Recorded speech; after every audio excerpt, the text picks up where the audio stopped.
I am a K. I am a K. I am a K-P-P-A-D-L-T-A. I am a K-P-P-A-D-L-T-A, and in my heart and I will L-O-V-E-K-D-F-O-R-E-V-E-R. I chose Kappa Delta just because it was the only place that really instilled confidence, and that's really a huge part of my life, and I want to make sure that everyone that I'm around really believes in themselves and sees them like I see them. And I thought that Kappa Delta was the only house that really kind of did that for me. So, yeah, and the girls in the house are awesome. I didn't choose Kappa Delta so much as Kappa Delta chose me. I was a legacy here, and so I was a little hesitant when I showed up on bid day. I was worried that the only reason I was here was because my grandma used to be a Kappa Delta.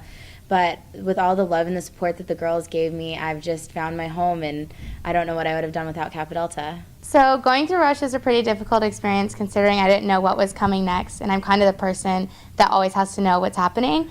But I kind of just went through Rush open-minded and just kind of took whatever I got, I guess.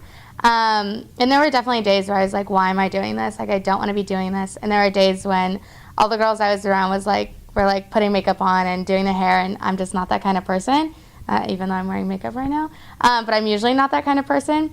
And I didn't want to be in a house where I thought that that was their main priority. So that's why I was a little hesitant, but I kept going through Rush, and come bid day, I was actually really excited because I kind of knew the place where I wanted to be. And when I opened the card and I knew that they wanted me back, I thought that that was just like, this is, going through all that during Rush Week was exactly, like, that was just like perfect because you had to get to this moment. And so you had to go through all those struggles of like Rush Week because it can be really hard. But in the end, it's like all totally worth it, and I'm so happy to be in Kappa Delta. Kappa Delta is extremely philanthropic. We have 2 annual philanthropies. We do Kappa Delta quesadillas in the fall, and then we do Chili Fest in the spring, which has been going on for 34 years. And then all of our money goes to Prevent Child Abuse America, and locally we donate to the chapter of Cedars. And then we also work with the Girl Scouts of America, and we have our own Confidence Coalition. One thing Kappa Delta does that I think really benefits the campus as a whole is our International Women's Friendship Month, and specifically our International Girls' Day.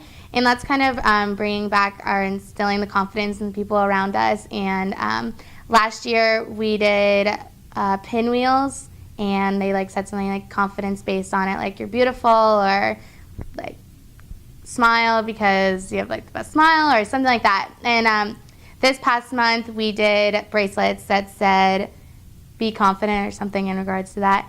And so I really love that we can definitely instill confidence not only in our chapter but in our whole community. Just recently at Kappa Delta, we've gotten a few things renovated. We got our new member room, and we got a sweet live-out lounge.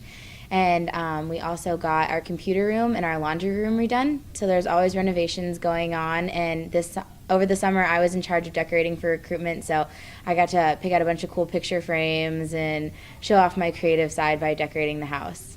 Recruitment is probably one of the greatest times in Kappa Delta, but it's also one of the most stressful times. We have to move in 3 or 4 days before all of the girls going through recruitment move in, and we're practicing, and we get a lot closer because there's a lot of bonding, but it's very different going through it from this side because you fall in love with all of these amazing girls, and you mutually have to want each other, and so it's heartbreaking when a girl that you loved ended up at a different house or just finds her place somewhere else, and you just want to be best friends. And so it's really awesome that through the Greek community you can still do things like homecoming week and Greek week, and you can just, there's still a bond between being Greek, and it doesn't matter what house you're in. Every Monday night we have dinner, and the entire chapter comes, and it's like sit down and formal, and we have to say grace, and our house mom makes sure that we're passing the dishes. We have to offer to the left and pass to the right. And then our food the rest of the week is absolutely amazing. Our chef Heidi is super awesome, and she's willing to work with everybody. Like, we have a bunch of gluten-free girls in the house, and so she's always really nice, always putting out cookies and making something extra special for all of us.